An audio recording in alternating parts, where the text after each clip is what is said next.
Well, thanks very much, Tishan. And ladies and gentlemen and friends, can I first of all thank you for coming out today. I know over the last few weeks and months and even into last year, many of you here have made the commitment to come out on each and every occasion.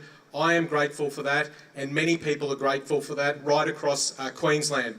To Tishan and to various organisations which have shown leadership on this issue, I thank them as well for their commitment and dedication that they continue to do on behalf of all of you.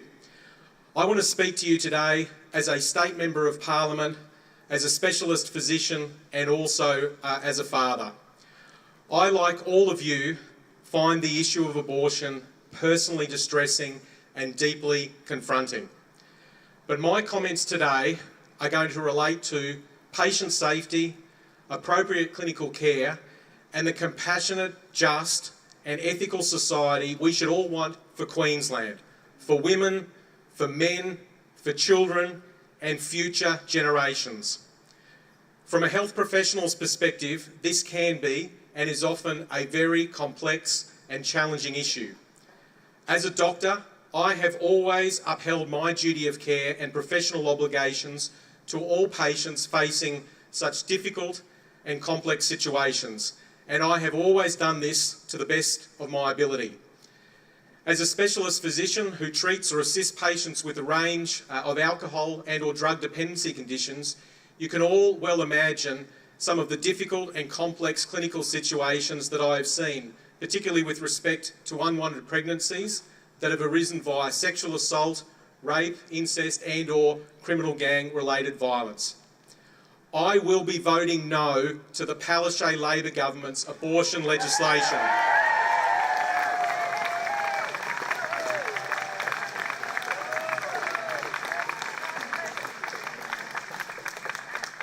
This legislation ignores the rights of the unborn, is not in the true interests of women's health, and the legislation does not afford adequate conscientious objection rights to both clinical and non-clinical staff. Important issues including mandatory counselling, cooling off periods and ensuring domestic violence coercion have been properly protected against, assessed for and dealt with have not been explicitly addressed within Labor's legislation. And with respect to my conscience and decision, I have also given careful consideration to the Liberal National Party's endorsed party policy position, the views of the broader Liberal National Party membership, the diverse view of constituents in the electorate of Moggill, and the significant number of professional medical colleagues who have contacted me about this legislation and their concerns. Even before considering legislative reform to decriminalise abortion, strengthen safeguards and enhance checks and balances need to be in place to ensure due diligence and accountability with respect to women's health and their clinical care. To decriminalise and remove termination of pregnancy from the criminal code within the context of an already fundamentally flawed and loose clinical system without ensuring appropriate safeguards and proper checks and balances is an abdication of responsibility of any government to the welfare of its citizens and future generations.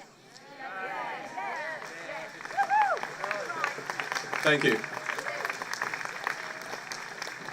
The parliamentary committee process was farcical and flawed, and the Queensland Law Reform Commission has not been independent or impartial in relation to its assessment and its recommendations.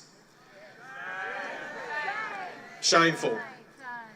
There are also elements whereby Queensland Health Guidelines, which are in fact not mandatory standards, are being touted as de facto legislative safeguards within the Private Health Facilities Act. Now, as a parliamentarian, I know that I don't vote in a vacuum. This bill will allow for abortion for any reason to 22 weeks gestation and from 22 weeks to birth under a wide range of social possibilities. And in fact, absolutely, and in fact there are fewer than 160 words in this legislation that cover the circumstances of abortion beyond 22 weeks. Friends, today is an important day to remember, and it's very important to remember the words spoken today by all speakers and to truly hear them. this legislation is not pro-choice legislation. This legislation is pro-abortion legislation. But importantly, I want you to know this. The continual vilification of all of us by the fascist left can and will end with your assistance. Regardless of the outcome of the parliamentary vote next week, you must remember that elections matter. Who you put in to this parliament matters. Who you put into the Queensland Parliament matters. Who you put into the Australian Parliament matters. You must become even more politically active and always remain politically active. And each and every one of you has the capacity to make a change. And I plead with you to maintain your political activism from this day forward forevermore.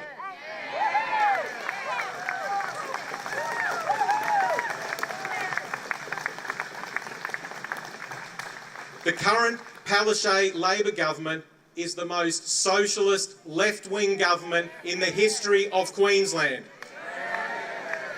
We know that they are owned and dominated by the unions. They are an irresponsible, debt-ridden government, a government of tax, debt and unemployment, a government that's failing on law and order, and a government that is pursuing a hard left-wing social agenda on multiple fronts. And ladies and gentlemen, they besmirched the names of some good Queenslanders, and as a part of this debate, they have besmirched the name of the late Sir William Knox, as well as many others, in relation to their views and their contribution to Queensland going back decades ago. I also want to say to you that sadly, the Australian Medical Association has endorsed the Palaszczuk-Trad late-term sex selection abortion bill. And what do you think about that?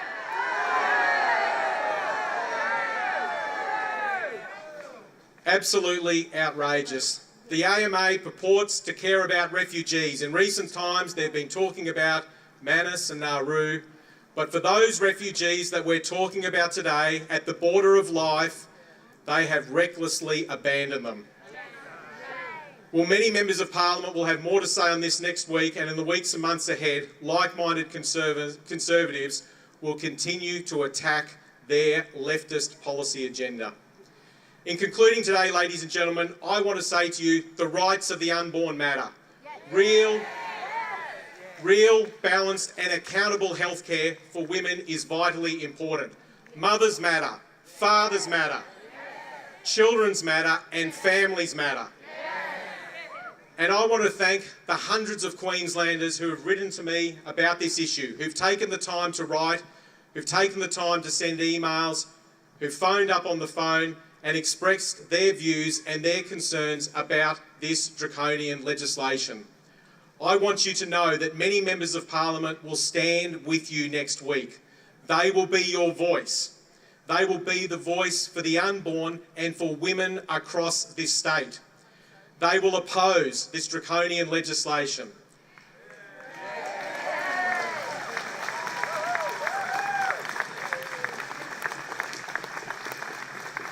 I will stand with you, they will stand with you, they will choose life, and I say to the Premier and to those Labor members who believe in true Labor values, it's not too late.